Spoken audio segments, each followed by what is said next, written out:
Marie-Florence Kandassamy, bonjour. Bonjour. Alors, quelque part, vous êtes dans la longue lignée de ces escrimeurs originaires des îles qui ont su porter haut les couleurs de la France. Mais avec votre style à vous, vous qui vous êtes essayé à bien des disciplines, avant de trouver votre voie, épée à la main, pour tenter d'aller décrocher un jour un titre mondial ou olympique, qui sait. Marie-Florence, bienvenue dans Facecam. Merci. Alors, si vous avez fini par faire carrière dans le monde de l'escrime, plus jeune, c'est une discipline qui était loin d'être votre premier choix. Oui. Parce que plutôt vous étiez attiré par la gymnastique, c'est ça, non? J'ai été attirée par la gymnastique assez tôt, à l'âge de 6-7 ans, mais ça n'a pas duré longtemps. Et du coup, justement, pourquoi vous n'avez pas continué dans la gym? On va dire que c'est ma mère. Elle voulait que je fasse pas mal de sports, elle voulait pas que je reste que sur la gymnastique. Du coup, j'ai fait gymnastique, j'ai fait danse classique. Et après, l'escrime, c'est surtout parce que mon père a eu un coup de cœur avec l'escrime. Et après, au fur et à mesure, j'ai eu ce coup de cœur. Alors, est-ce que c'est vrai aussi qu'il y a eu du hip-hop à un moment donné? Oui, j'en ai fait un peu. J'ai fait un peu de hip-hop et j'avais oublié cette partie. J'ai fait du hip-hop, je devais avoir 10 ans, je pense. Ouais. Ça s'est fait sur 1 an, mais après, j'ai changé de sport. Voilà. Et du coup, l'escrime, ça s'est fait comment? Comment j'ai eu le coup de cœur pour l'escrime? Mon père, comme j'ai dit avant, mon père a eu le coup de cœur. Et il me l'a transmis et puis il s'est révélé que j'étais douée apparemment. Mais bon, à l'âge de 8 ans, on ne se rend pas vraiment compte, c'est juste un jeu, quoi. Alors du coup, il y a un moment aussi qui vous a marqué, c'est la Coupe du Monde d'escrime à Paris. Oui. Il y a une certaine Laura Flessel. Ça représentait quoi pour vous à ce moment-là, à cette époque-là? À cette époque-là, je ne me rendais pas trop compte de ce qui se passait.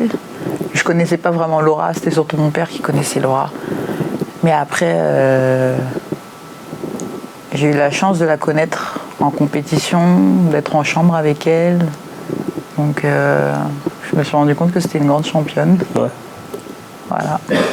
Et du coup, le fait qu'elle soit de la Guadeloupe comme vous, si je ne me trompe pas, est-ce que ça a joué dans votre envie justement de devenir escrimeuse? Ah oui, une Guadeloupéenne en plus. Ah oui, ça m'a donné envie. Ça m'a donné envie, son palmarès, le fait qu'elle soit fière de ses origines, qu'elle la représente toujours, même en compétition. Alors, tout à l'heure, vous nous disiez que justement, votre mère a voulu que vous fassiez plusieurs disciplines. Oui. Mais lorsque vous commencez à vous fixer, on va dire, sur l'escrime, qu'est-ce qu'ils en pensent à ce moment-là? Au moment donné, on se dit ça va plutôt être l'escrime et ça va peut-être plus trop bouger. À la base, on ne s'est pas vraiment dit ça. Ouais. Mais je pense que ma mère et surtout mon père a dû voir que j'avais du potentiel et aussi dû au fait que les entraîneurs disaient un entraîneur en particulier disait que j'avais ce potentiel. Et il s'est révélé que c'était vrai au fur et à mesure des compétitions et que j'avançais dans les catégories minime, pupille, benjamine, cadette, junior et maintenant senior. Du coup, qu'est-ce qui a fait qu'après l'escrime, vous n'êtes pas allé voir d'autres disciplines justement, que c'était réglé? J'avais que l'escrime en tête. Ah bon? Au fur et à mesure, j'avais que l'escrime en tête. J'aime regarder d'autres sports à la télé, mais je ne me voyais pas les pratiquer, à part pour le loisir, mais pas sur le long terme. L'escrime, ça m'a collé à la peau au fur et à mesure. Je ne me voyais pas partir là comme ça. Et qu'est-ce qui vous a plu dedans justement? C'était quoi la sensation en plus que vous avez ressentie dans l'escrime et pas dans les autres disciplines? C'est un sport unique qui n'est pas connu du grand public, ce qui est dommage, parce que c'est très physique, c'est très mental. Tous les sports sont très mentaux, mais ça demande une concentration et un travail et une constance que peu de sports demandent, je trouve. Et c'est peut-être ça qui m'a attirée. Justement aussi le côté d'être seul maître de son destin, maître du résultat. Si vous gagnez, c'est grâce à vous. Si vous perdez, c'est à cause de vous peut-être? Un peu de ça et aussi au fait que tout le travail derrière, quoi. Mais oui, si je perds, je perds et si je gagne, je gagne. Alors du coup, première fois que vous enfilez les tenues d'escrimeur, les premiers entraînements dans la discipline, il se passe comment? La première fois que j'ai mis une tenue d'escrime, Ouais. c'était il y a tellement longtemps, je me souviens de ce passage. Ça m'a fait bizarre, je me suis dit c'est quoi cette tenue, pourquoi j'ai besoin de mettre ça Et puis j'ai commencé au fleuret, à l'époque on commençait au fleuret avant de passer à une autre catégorie, enfin à une autre arme. Mais c'est avéré que le fleuret c'était pas mon arme de prédilection, parce que je faisais que des contre-attaques et mon entraîneur a dit on va la mettre à l'épée. Et après, j'ai découvert que la tenue, c'était pour me protéger des coups que je pouvais prendre, parce que je tirais aussi avec les garçons, donc je pouvais prendre des sacrés coups. Alors justement, en escrime, il y a plusieurs armes. Donc il y a le fleuret, il y a l'épée, il y a le sabre. Qu'est-ce qui a fait que... Bon, on a compris, vous, le fleuret, c'était pas votre tasse de thé. Non. Et qu'est-ce qui a fait que du coup, vous êtes fixé à l'épée, au final? L'épée, c'est l'arme où Laura, en tout cas, c'était son arme de prédilection. Mais à la base, c'était pas vraiment ça. C'est surtout parce que je faisais beaucoup de contre-attaques, que j'allumais double et que je comprenais pas encore le sens de la priorité du fleuret. Donc on m'a mis à l'épée et il s'est avéré que ça accrochait plus et que je pouvais toucher un peu partout au niveau du corps, pas que au niveau du buste. Toutes les touches étaient valables, pied, main arrière, même le petit doigt. Je trouvais ça intéressant. Alors, vous l'avez dit tout à l'heure, il y a notamment un entraîneur qui vous dit que vous avez des qualités pour l'escrime, que vous êtes doué. Quand on est si jeune, quand on a un coach qui vous rabâche peut-être un petit peu comme ça, oui, tu es doué, tu as un potentiel et tout, qu'est-ce qu'on se dit? On se dit à ce moment-là, moi je veux juste m'amuser, ou on se dit, waouh, il y a quelque chose à faire? J'étais vraiment très jeune, donc à l'époque, après, chacun a une manière de réagir, mais je sais que moi, je le prenais comme un jeu. J'étais contente quand je gagnais, mon papa aussi, il était content avec moi. Il était toujours derrière moi sur les compètes.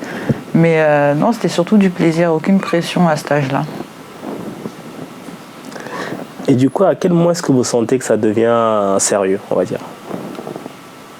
À quel moment? En cadet, peut-être? Ouais. Lors de ma première Coupe du Monde, ou lors de ma deuxième Coupe du Monde, je crois que je fais 3e. Et à partir de là, je m'en rends compte dû au fait que d'autres personnes me disent que c'est une Coupe du Monde, c'est bien, c'est important. J'ai pas eu une pression qui a grandi, pas du tout, mais je me suis rendu compte qu'à ce moment-là, ça devenait sérieux, vraiment sérieux. Alors, l'escrime, c'est pas forcément le sport le plus médiatisé. Et du coup, on ne sait pas trop comment il est l'univers autour de l'escrime. C'est plutôt soudé ou c'est plus un sport individualiste? C'est les deux. Ouais. C'est qu'il y a aussi le par équipe, il y a aussi l'individuel, mais je pense que l'un n'empêche pas l'autre en fait. Il y a des gens à qui ça réussit mieux le par équipe, il y a des gens à qui ça réussit mieux l'individuel, il y a d'autres qui arrivent à faire les deux. Je pense que dans mon cas, j'arrive à faire les deux parce que j'ai jamais été très solitaire. J'ai jamais pensé qu'à moi en fait. Ouais. J'arrive à me donner à fond sur l'individuel et j'arrive à me donner encore plus à fond par équipe parce que je sais que je suis pas toute seule. Il y a des gens à qui ça rajoute une pression, mais moi c'est plutôt une bonne pression, un bon stress. Voilà. Alors vous allez prendre part à de nombreuses compétitions nationales et internationales aussi. Vous allez aussi disputer d'ailleurs les JO de 2016. Les JO c'est le top non, pour un escrimeur. Ah mais c'est génial, on s'en rend pas compte quand c'est ses premiers jeux, on s'en rend pas compte parce que c'est the first quoi. La pression, je pense qu'elle est différente au fur et à mesure qu'on fasse 3 à 4 jeux, mais la première qualif des jeux pour moi... Franchement, c'était du plaisir. C'était stressant, mais c'était du plaisir parce qu'il y avait du travail derrière. Ça s'est joué à peu, mais ça s'est fait au final. Donc, c'était waouh quand même. Alors justement, quand on se qualifie officiellement pour les Jeux, on le vit comment? L'entourage, les proches, vous parlez beaucoup de votre père qui vous a poussé, il le vit comment lui aussi? Lui, il était content. Il était content. Il n'est pas venu voir mes premiers Jeux parce qu'il a un peu peur de l'avion, on va dire, mais je sais qu'il les a regardés. Il était fier, je pense, même s'il ne le dit pas souvent, je sais qu'il l'est. Et du coup, faire les Jeux, ça représente quoi pour un sportif de haut niveau? Ce que ça peut représenter pour moi, en tout cas, c'est plus qu'un rêve, c'est presque un accomplissement, mais ça le sera vraiment quand il y aura une médaille derrière. C'est l'objectif. C'est l'objectif. D'ailleurs, sur le plan sportif, on va revenir sur ces jeux. Vous êtes battu en 8e de finale en individuel, c'est bien ça? Et en quart de finale par équipe. Avec le recul, comment est-ce que vous jugez votre parcours sur ces Jeux de 2016? Je me dis qu'il aurait pu avoir une médaille si j'avais été un peu plus constante, mais je suis quand même fière de moi parce qu'il y a eu cette qualification qui a été longue sur l'année, qui a demandé beaucoup de mental, de ne pas craquer, de rester constante. Donc quelque part, je suis quand même fière parce qu'on l'a fait. On a fait une petite partie, maintenant il reste une deuxième partie à faire. Si du coup il n'y a pas de déception? Une petite déception, mais c'est pas non plus énorme parce que je sais qu'il y aura d'autres jeux, il y aura la même pression, mais j'aurai d'autres chances pour pouvoir accomplir tout ça, quoi. Enfin, tout ce que j'ai en tête. Alors du coup, revenons un peu à 2016, à ce 8e de finale. Si vous aviez la chance de revenir disputer ce 8e de finale, qu'est-ce que vous auriez changé? Ah bah ça oui, j'y ai pensé. Qu'est-ce que j'aurais pu changer? Je pense mon approche du match. Je me suis un peu trop emballée dans le sens où j'ai voulu trop faire tout vite. Me poser un peu plus sur mon jeu d'escrime, prendre plus mon temps. Parce que le match était largement à ma portée. Être plus sévère, plus strict, sanctionné. Et donner moins d'ouverture. Voilà, ce qui aurait pu changer la donne. Et qui aurait pu faire que je gagne. Bon, petite consolation d'ailleurs pour vous avec une médaille d'argent par équipe au championnat d'Europe. Vous la savourez comment cette médaille? C'est pas une petite médaille, c'est une grande médaille. Parce que le championnat d'Europe, ça équivaut au championnat du monde, hein, on dirait pas.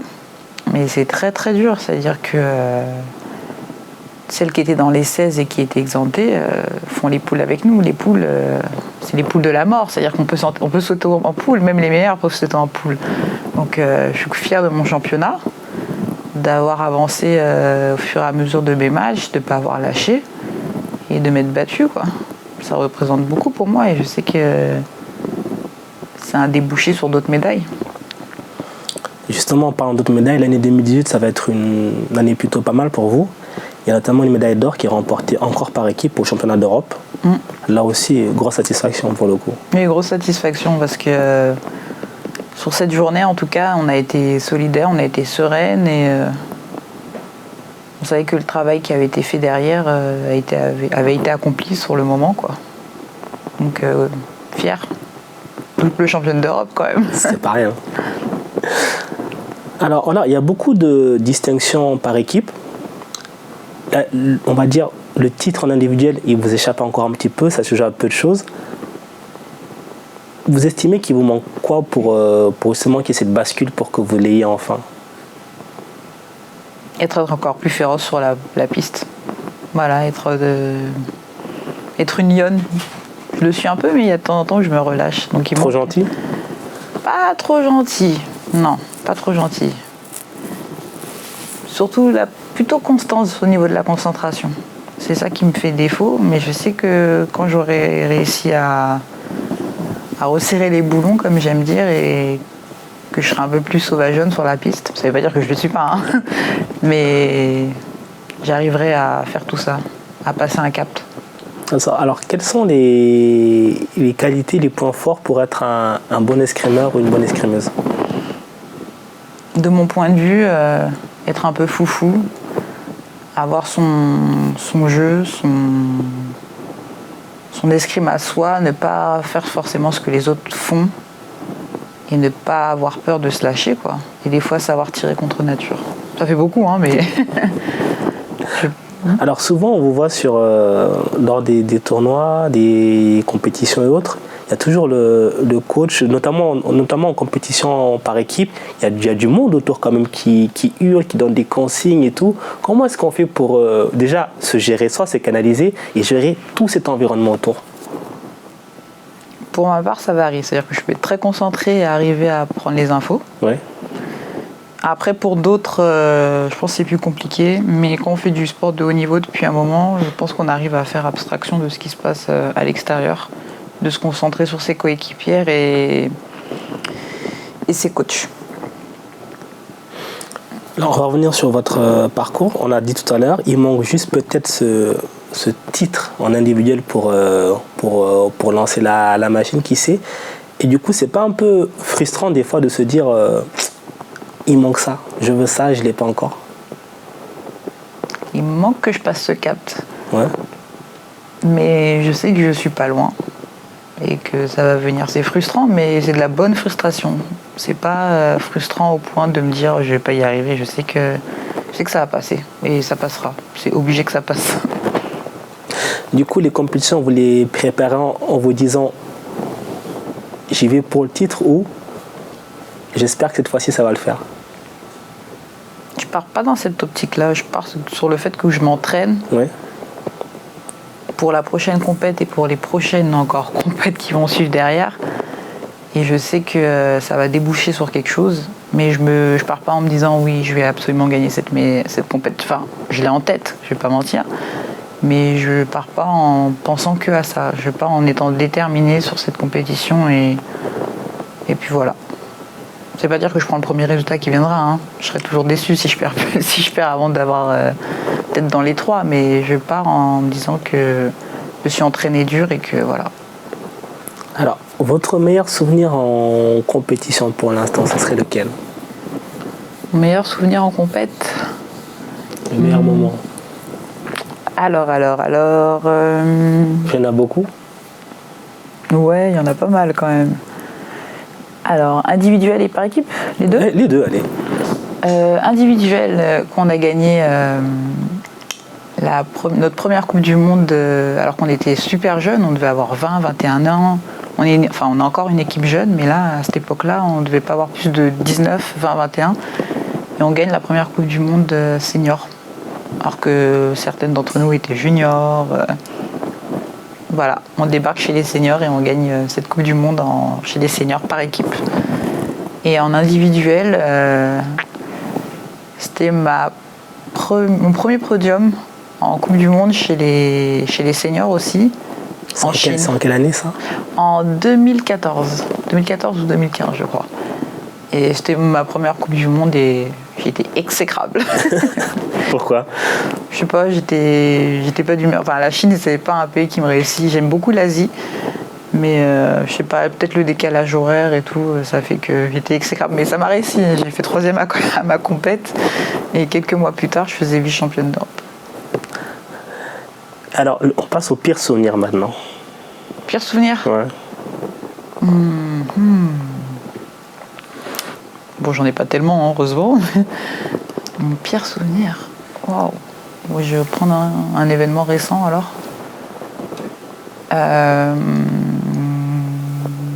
Une blessure, on va dire. Ouais.